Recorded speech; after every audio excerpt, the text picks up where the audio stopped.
가톡전도 세 번째 이웃사랑입니다.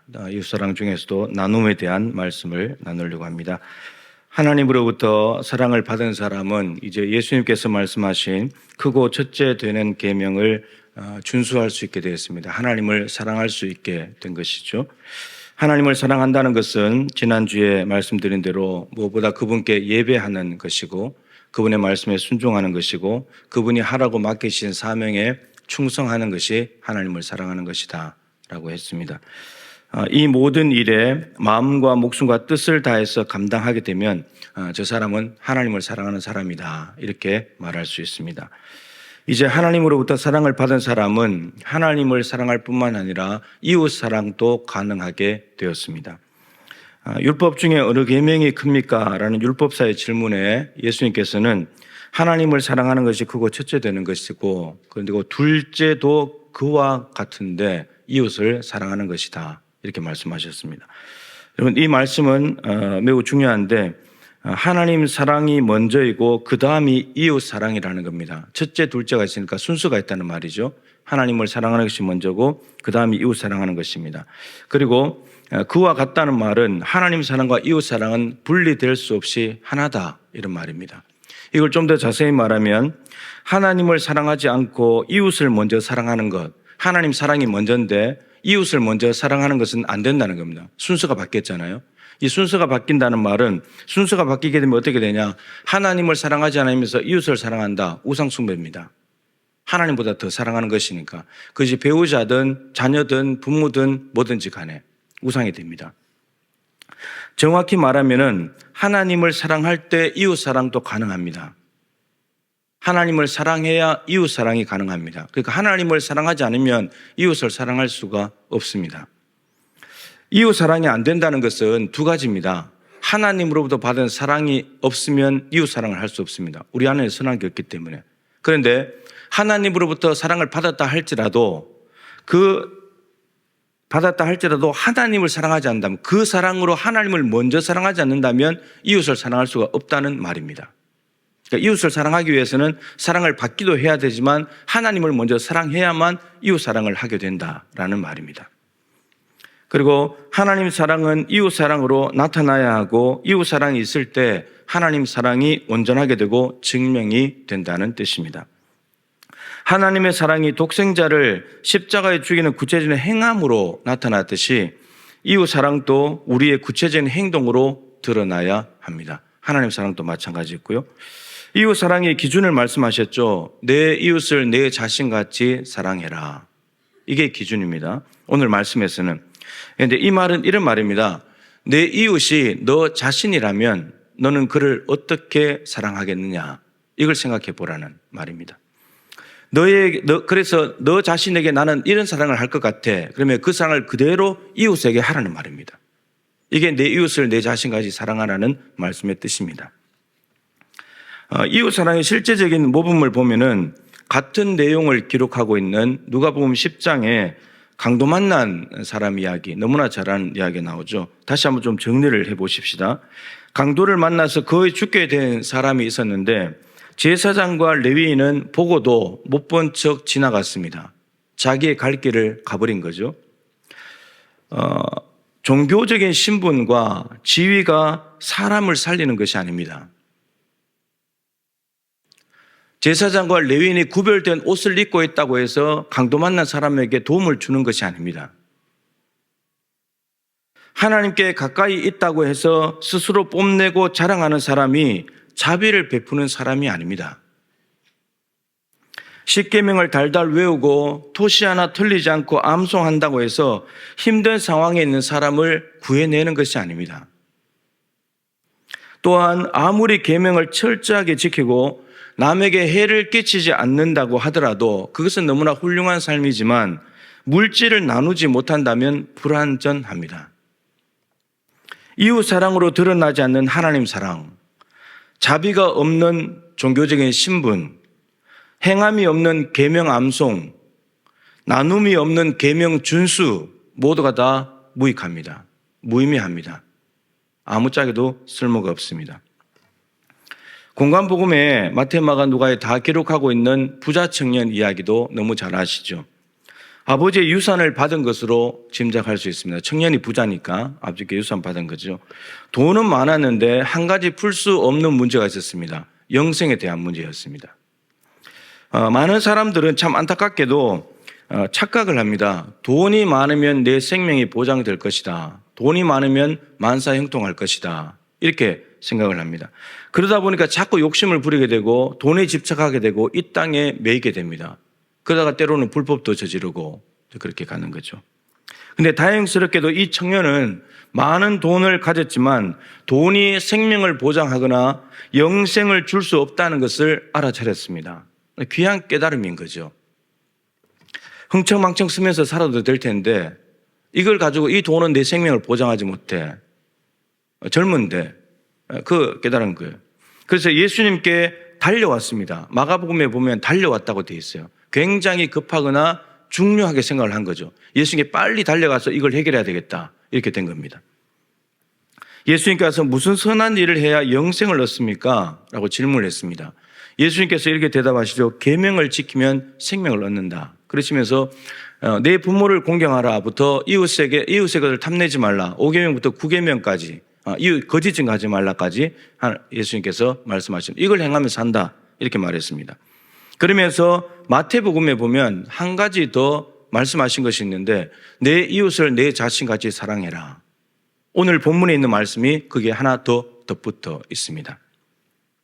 청년이 대답합니다. 예수님 이건 제가 다 지켰습니다. 5계명부터 9계명까지 내가 다 지킨 겁니다. 이렇게 이야기를 했습니다. 근데 아직도 뭐가 부족합니까? 제가 영생을 얻기 위해서 해야 될 일이 더 남아 있습니까? 이걸로 충분하지 않습니까? 이렇게 예수님께 물었습니다. 그랬더니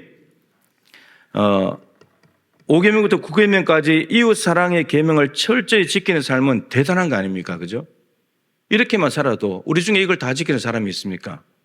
이걸 다 지키는 것만 해도 굉장히 귀한 건데 그런데 예수님께서 말씀하십니다. 네가 온전하기를 원한다면 온전하고자 한다면 그러니까 부족한 것이 있다는 말이죠. 부족한 것이. 그것을 말씀하시기를 내 소유를 팔아서 가난한 사람들을 나눠줘라. 그러면 하늘에서 보호가 있을 것이고 그리고 너는 나를 따라오너라. 이렇게 제자로 초청을 하셨습니다. 여러분 여기서 온전하다, 온전하기를 원한다. 온전하다는 말이 뭐냐면 사랑으로 삶을 완성하는 겁니다. 사랑으로 삶을 완성하는 건데 같은 책 마태복음 5장에 보면은 5장 48절에 하나님께서는 이 땅에 있는 사람들에게 비와 햇빛을 주시는 분인데 이 비와 햇빛을 누구에게 주시냐면 의인에게도 주시지만 악인에게도 주신다. 선한 사람에게도 주지만 죄인에게도 주신다. 하나님께서 햇빛과 비를 의인에게만 선한 사람에게만 비를 주시고 햇빛을 주시고 악하고 죄인에게는 비와 햇빛을 안 주시느냐? 그런 분이 아니라는 말입니다. 하나님은 골라서 자기 마음에 드는 사람을 골라서만 사랑하시는 분이 아니라 온전하시기 때문에 모든 사람들에게 비와 햇빛을 다 주신다. 이런 말입니다. 따라서 이 청년에게 예수님께서 요구하시는 것이 뭐냐면은 네가 이웃에게 나쁜 것을 하지 않는 살인하지 말라, 도둑질하지 말라, 뭐 거짓 증거하지 말라 하지 않는 것, 그 소극적인 계명 준수도 중요하지만 적극적으로 나누고 베푸는 삶이 너를 온전하게 한다. 이런 말씀입니다. 소유를 팔아서 가난한 사람들에게 주는 것은 특별한 온전함을 위해서 덧붙여지는 계명이 아니라 예수님을 따르게 되면 저절로 따라오는 삶이라는 겁니다. 예수님을 따른다고 하면서 남에게 나눠주지 않는 삶은 안 된다는 거죠. 그건 당연히 이루어지는 삶이기 때문에 예수님께서 그렇게 말씀하십니다. 소유를 팔아서 근데 이 청년이 예수님 그렇군요. 제가 영생을 얻기 위해서 그렇게 하겠습니다. 이렇게 대답했으면 좋았을 텐데 그런데 이 청년은 근심을 가지고 돌아가 버렸습니다. 이유가 뭐였죠? 재물이 많아서. 재물이 너무 많다 보니까 가는 사람들 다 나눠주라고 하니까 이게 이제 마음의 부담으로 오게 된 거죠. 그러니까 결국은 돈이 내 생명을 보장하지 못한다는 깨달음은 있었지만 돈을 다 나눠주려고 하니까 다 나눠주면 나는 뭘로 살지? 결국은 생명에 대한 의존을 돈에다가 하고 있었다는 거죠. 하나님의 말씀은 받았지만 가시떨기밭과 같습니다. 그래서 이 이생에 대한 염려, 돈에 대한 자랑이 말씀을 질식시켜가지고 말씀을 열매 맺지 못하게 만들어버린 거죠. 여러분 소유를 팔아서 가난한 사람들에게 주었다면 가난한 이웃을 살렸을 것입니다. 그럼 자신도 영생을 얻었겠죠. 구원받았을 겁니다. 제자가 됐을 겁니다. 그런데 가시떨기 밭이 돼버리니까 영생도 놓치고 이웃도 못 살리고 이러한 결과가 벌어지게 됐습니다. 자, 그런데 이 레위인과 제사장과는 달리 사마리아 사람은 어떻게 했습니까? 그 강도 맞는 사람에게 다가갔습니다. 그리고 포도주를 가지고 응급처치를 해줬죠. 맞은 상한 데다가. 그리고는 자기 짐승에 태웠습니다. 자기는 걸어가는 거죠. 그래서 여관에 가서 눕혀놓고 간호를 합니다. 그리고 밤새 같이 있었습니다. 그리고 비용을 지불합니다. 그리고 내가 돌아오는 길에 추가 비용까지 든다면 내가 그거까지 하겠다고 그렇게 이야기합니다. 여러분, 강도 만난 사람을 위해서 자신의 시간과 물질을 지나칠 만큼 나누어 주었습니다. 자기 쓸 건데 자신의 편안함을 포기했습니다. 그리고 돌아오는 길에 주겠다는 말은 자신의 일정까지 병행했을지도 모릅니다. 원래 다른 길로 가야 되는데 그 사람 때문에 그걸로 오겠다는 거거든요. 거의 죽게 된 사람에게 자비를 베푸는 것이 이웃사랑이다. 예수님께서 말씀하셨습니다. 사마리아 사람은 이웃사랑의 모델입니다. 여러분, 이웃사랑은 사람을 살립니다. 자, 누가 살리는가? 내가 강도 만난 사람이라면 나는 나를 어떻게 돌볼까? 이거 생각하는 사람이 사람을 살립니다. 여러분들이 만일에 강도 만난 사람이라면 그 사람을 어떻게 돌보겠습니까? 나 자신이라면 얼마나 지극정성으로 돌보겠습니까? 근데 그 마음을 가지고 강도 만난 사람을 실제로 도와주는 사람이 그 사람 살린다는 말이에요. 자신을 강도 만난 사람의 자리에 세워보는 사람이 사람을 살립니다. 하나님께 받은 사랑을 자신이 독점하는 것이 아니라 필요한 이웃에게 아낌없이 나누어 주는 사람이 사람을 살립니다. 자신이 가진 부를 움켜쥐고 욕심 부리는 것이 아니라 어려움에 처한 이웃을 위해 기꺼이 나누고 희생하고 포기하는 사람. 그러니까 하나님께로부터 받은 사랑 안에는 사람을 살리는 힘이 안에 들어있는 거예요. 나를 살렸으니까. 그런 거죠. 인터넷을 보다가 참 감동적인 기사를 보았습니다. 어쩌다가 볼 수 있는 기사이긴 한데 강원도 한 두메 산골에 있는 주민센터에 어떤 할아버지가 한번 들어오십니다. 그리고는 직원들에게 대뜸 봉투 하나를 건넵니다. 그러면서 말씀하십니다. 힘든 사람이 정말 많아요. 저보다 더 힘든 사람을 위해서 써주세요. 그러면서 200만 원이 든 봉투를 건네고 사라집니다. 산골 마을이니까 다 알잖아요. 그 직원이 물었습니다. 할아버지도 힘드실 텐데 그냥 할아버지 쓰시죠. 그랬더니 할아버지가 말씀하시기를 요즘 또 굶고 있는 사람이 그렇게 많다고 하는데 저는 그런 사람을 돕고 싶습니다. 그리고 이것은 아무에게도 말하지 마십시오. 할아버지의 형편을 보면은 산골 마을에 살고 몸도 아프신 분이고 집이 없어서 컨테이너에서 생활을 하시는 분입니다. 기초생활수급자입니다. 폐지 줍는 일을 합니다. 요즘 폐지 줍는 일을 이렇게 말하지 않고 자원재생활동가라고 이름을 바꿨다 하더라고요. 자원재생활동가. 이런 삶을 사시는 할아버지께 200만 원은 보통 사람이 느끼는 무게와는 전혀 다른 무게의 돈이죠. 거의 생명과도 같은 돈이에요. 여러분 1kg 폐지를 주우면 박스나 폐지 주면 1kg가 얼마냐면 80원이에요. 원래 한 150원 정도인데 많이 떨어져 버렸어요. 실제로 이제 팔 때는 50원에 팔기도 하고 이렇게 됩니다. 시세가 80원인데 실제로는 50원에 거래되기도 한다는 거죠. 50kg을 주우면 무슨 가치가 있냐면 아메리카노 커피 한 잔 값이 나옵니다. 50kg 주우면. 하루 종일 주우면 15,000원 정도 번다고 합니다. 트럭을 가지신 분들은 3만 원 번대요. 트럭 가지고 이동이 빠르니까 빨리빨리 다니면서 많이 주우니까. 근데 기름값을 제하고 나면 그게 그거인 거예요. 200만 원을 벌려면 134일, 4개월 반을 한 푼도 쓰지 않고 하루도 빠짐없이 주어야 모을 수 있는 돈입니다. 그 돈을 이제 가난한 사람들에서 내놓은 거예요. 주민센터 직원이 할아버지 뜻을 따라서 꼭 필요한 곳에 쓰겠다고 약속을 하니까 할아버지가 한 말씀 더 하셨습니다. 한 방송에 보니까 어린아이들이 밥을 굶고 다니다는 이야기를 들었다고. 그러면서 나도 힘들긴 하지만 나는 입에 풀칠도 하고 그리고 불편하지만 자고 쉴 수 있는 곳이 있다. 그 어린 것들은 얼마나 힘들겠냐. 근데 그런 아이들에게 좀 보탬이 되면 좋겠다. 그러면서 200만 원 내놓으셨다는 겁니다. 부자라고 가난한 이웃들을 더 돕는 것이 아닙니다. 가난하다고 해서 폐지 줍는다고 해서 가난한 이웃을 돕지 못하고 무조건 외면하고 자기만 생각하고 사는 것이 아닙니다. 가난한 이웃을 돌보는 일과 내 것을 나누는 일은 돈이 많냐 적냐의 문제가 아니에요. 가진 것이 있냐 없냐의 문제가 아닙니다. 사랑의 문제죠. 마음의 문제예요.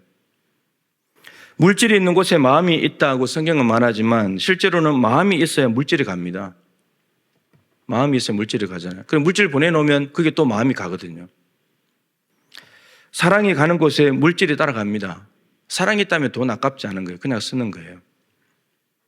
그것이 감동을 주고 그 사랑의 삶이 확장되는 거죠. 지난주에 제가 이 하트를 말씀드려요. 성령 충만에 대해서. 성령이 충만하기를 하나님은 원하시는데 그 성령 충만을 자꾸 해주시는데 문제는 구멍이 뚫렸다. 밑에 구멍이 뚫렸다라고 말씀을 드렸죠. 그 성령 충만이 샌다는 거예요. 성령 충만이 새는데 성령 충만을 여러분 받는 것도 중요한데 새지 않도록 막는 것이 더 중요해요. 우리는 연약한 죄인이기 때문에 새는 게 훨씬 더 많아요. 근데 이 새는 것을 빨리 찾아야 돼요. 이게 뭐지? 왜 새고 있지? 찾아가지고 제거할 건 제거하고 나쁜 짓을 중지할 건 중지하고 회개할 건 회개해야 이 구멍이 막혀요.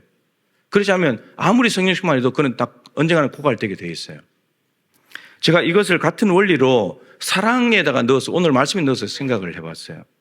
삼위일체 하나님의 사랑이 넘쳐가지고 우리에게 흘러왔어요.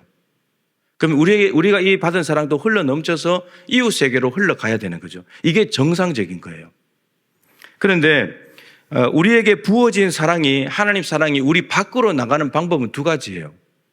하나는 흘러 넘쳐가지고 나가는 사랑이 있고 하나는 구멍이 뚫려서 새는 사랑이 있어요. 이 두 가지가 있을 수 있죠. 충만해져서 넘치는 사랑이나 구멍이 뚫려서 나가는 사랑은 똑같아요. 여러분, 여기에 물이 가득해가지고 위로 이렇게 마시는 물 넘쳐서 그리고 이게 깨져가지고 새는 물은 똑같은 물이에요. 그런데 위로 흘러 넘치는 물은 마실 수 있지만 이 구멍으로 깨져서 나가는 물은 마시는 사람이 없어요. 다 버리지. 이 하나님께로부터 받은 사랑이 흘러 넘쳐서 나가는 것과 구멍이 새서 나가는 것은 그 가치와 영향력에 있어서는 하늘과 땅만큼의 차이가 있어요. 충만해져서 넘치는 사랑은 어떻게 되냐면 이웃에게 유익을 줍니다. 강도 만난 자를 살려요. 그리고 또 다른 사람도 살립니다. 보람이 가득해요. 사람 살렸으니까. 그리고 사랑으로 여전히 채워져 있어서 사랑이 있어요. 흘러 넘치는 것이지 안에 게 다 비워지는 게 아니에요. 흘러 넘치면 하나님이 또 채워주기 때문에 항상 가득해요. 그런데 이 새는 사랑은 허비하는 사랑이에요. 강도 만난 사람, 어려움에 빠진 사람 절대로 못 살려요. 살릴 수가 없어요. 아무런 보람이 없어요. 그리고 이 구멍으로 새 나가면 언젠가는 이 컵은 비어요. 우리 마음이 비어버리게 돼요. 텅 비게 되는 거죠. 그런데 여러분, 이 구멍으로 새는 사랑도 문제지만 더 심각한 마음 상태가 있어요. 구멍은 없는데 구멍이 없어요. 그런데 그렇다고 흘러 넘치지도 않아요. 이게 제일 심각한 거예요. 구멍이 없기 때문에 다행인 것 같지만 흘려 보내지 않고 독점하는 사랑, 고인물이 썩듯이 독한 냄새가 진동하는 부패하는 사랑으로 바뀌어집니다. 새는 사랑은 줄어드는 것을 감지할 수 있어요. 줄어드니까 컵에 물이 부족하네, 줄어드는 거 감지할 수 있어요. 그래서 부족하고 고갈되면 사랑을 구할 수 있는 여지라도 있어요. 그런데 이 독점하는 사랑은 가득하기 때문에 안심해요. 괜찮다고 생각해요. 근데 이미 썩고 있어요. 자기한테도 유익하지 못해요. 남도 못 살려요. 그냥 악취가 나는 사랑이에요. 자신을 망쳐요. 마음이 굳어지잖아요. 사랑이 없으니까. 이웃에게도 아무런 유익도 없고 하나님의 사랑을, 그 고귀한 하나님의 사랑을 헛되게 만들어버려요. 이게 제일 무서운 사랑이에요. 디모데후서 3장 1절 이하를 보면 말세가 되면 고통하는 때가 올 것이다 라고 말하면서 그 고통하는 이유를 19가지를 적어놨어요. 그런데 그 중에 눈에 띄는 게 있는데 사랑이 있어요. 여러분, 사랑하면은 고통이 아니라 행복해야 되지 않습니까? 근데 사랑을 하는데 하면 할수록 고통이 온다는 거예요. 그럼 이 사랑에 문제가 있다는 말이죠. 그 사랑이 뭐냐면 자기 사랑, 돈 사랑, 하나님보다 쾌락을 더 사랑하는 거예요. 그것 때문에 고통이 온다는 겁니다. 자기를 부인하고 예수를 따라가야 되는 것이 정상인데 그렇지 않고 자기를 사랑해요.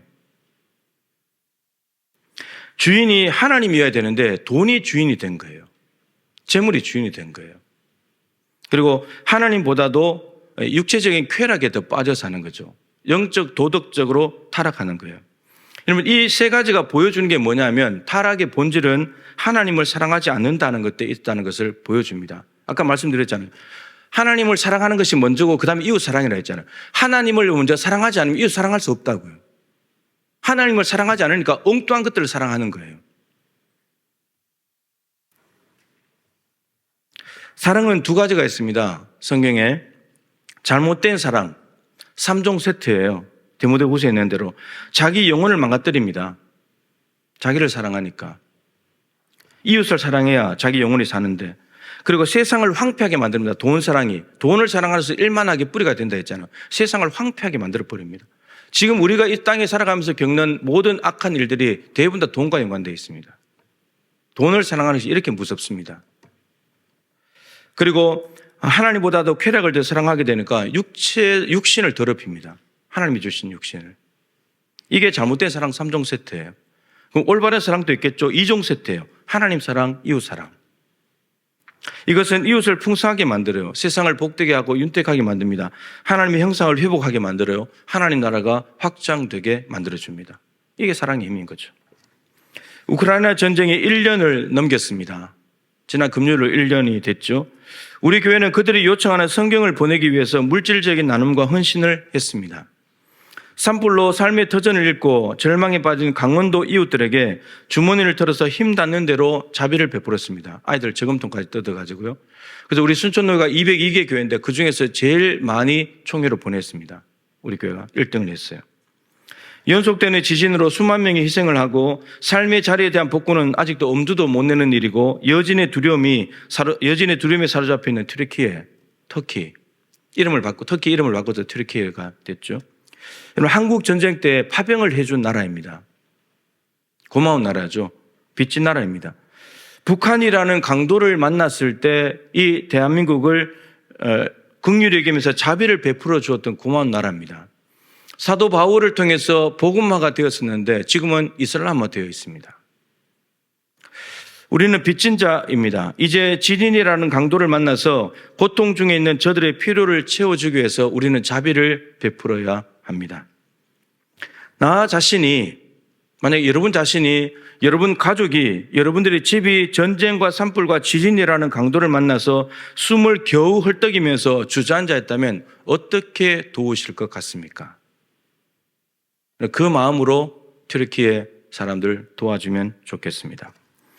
다른 구호단체에도 공문이 왔었는데 보니까요, 이렇게 대충 기준을 잡아서 보내더라고요.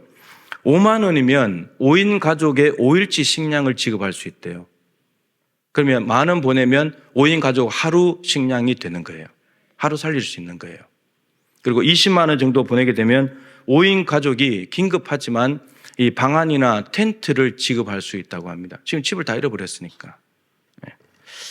코로나라는 강도를 만나서 물질적으로 힘든 상황에 빠진 이웃들이 있다면 우리는 그들에게도 자비를 베풀어야 합니다. 물질적인 자비와 헌신이 동반될 때 굳게 다시 저들의 마음문이 열릴 것이고 그 마음에다가 십자가의 복음을 갖다 넣으면 그 영혼 살릴 수 있습니다. 물질적으로 도움이 되는 것뿐만 아니고 영혼을 살리는 거죠. 강도 만난 이웃, 자비가 필요한 이웃을 여러분 찾으십시다. 그게 태신자예요. 그 사람들 찾아서 가슴에 품고 하나님이 주신 것 중에 일부만 나누세요. 조금만. 아메리카노 한 잔만 나누세요. 밥 한 끼만 나누세요. 그들에게는 우리 밥 한 끼 먹으려면 요즘 올랐잖아요. 국밥도 9,000원 해요. 국밥 한 그릇도. 근데 국밥 한 그릇 값 10,000원을 보내면 5인 가족이 하루 살아요. 우리는 한 끼 먹고 뚝딱 끝인데. 하나님이 주신 것 중에 일부를 나누십시다. 그러면 여러분 천하보다 귀한 생명 얻게 될 것입니다. 하나님께 거저 받은 사랑 아닙니까? 우리가 노력을 해서 뭐 공로를 세워서 받은 사랑이 아니잖아요. 거저 받은 사랑, 거저 나누어 줄 때 그것이 이웃에게 사랑 안에 있는 놀라운 능력이 나타나게 될 것입니다. 그리고 우리도 온전한 사람이 되고 사람을 살리게 될 것입니다. 한 사람 살려낼 수 있는 저와 여러분 우리 교회가 될 수 있기를 바랍니다.